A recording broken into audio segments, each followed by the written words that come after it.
কি অবস্থা মনা? আমি আবারও চলে আসি আরেকখান ভিডিও লই। তো ভিডিও শুরু করার আগে আমার ছোট্ট একটা অনুরোধ রইল, যারা এই পেজে নতুন রয়েছেন অবশ্যই পেজটাকে ফলো করে দিবেন, আর যারা বিশেষ করে ইউটিউব থেকে দেখতেছেন অবশ্যই সাবস্ক্রাইব করে দিবেন। ভিডিওটা ভালো লাগলে একটা লাইক তো হবেই। তো চলুন ভিডিও শুরু করা যাক। দুষ্ট কোকিল ডাকে রে কুকু কুকু কুকু কুকু, মনে বাঁশি বাজে রে কুকু কুকু। দুষ্ট কোকিল ডাকে রে কুকু কুকু কুকু, মনে বাঁশি বাজে রে। দুষ্ট কোকিল দুষ্ট কোকিল ডাকে রে কুকু কুকু কুকু, মনে দুষ্ট কোকিল দুষ্ট কোকিল ডাকে রে কুকু কুকু কুকু, মনে বাঁশি বাজে রে কুকু কুকু।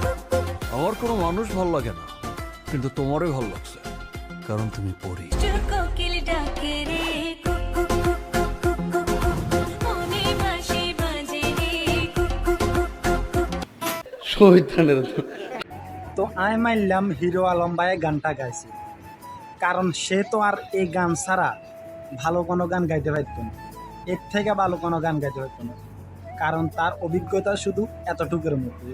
এটা তার পেশাভুক্ত একটা গান, এটা তার পেশা, সে এই কারণে এরকম গানগুলা গাইতে পারে, তার একটা অভিজ্ঞতা রয়েছে।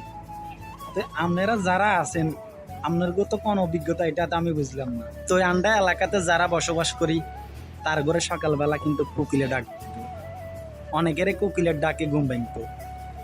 এখন কিন্তু আর কোকিলের ডাক হয় না, কোকিলে আমাদের আর ঘুম ভাঙায় না।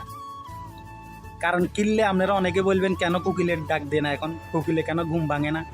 তো আমি বলতেছি আসলে কোকিলের ডাক দিব কিভাবে?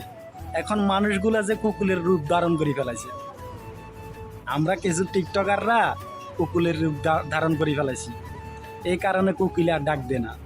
এখন মানুষের ডাকে আর কাউয়ের ডাকে আমাদের ঘুম ভাঙতে হয়।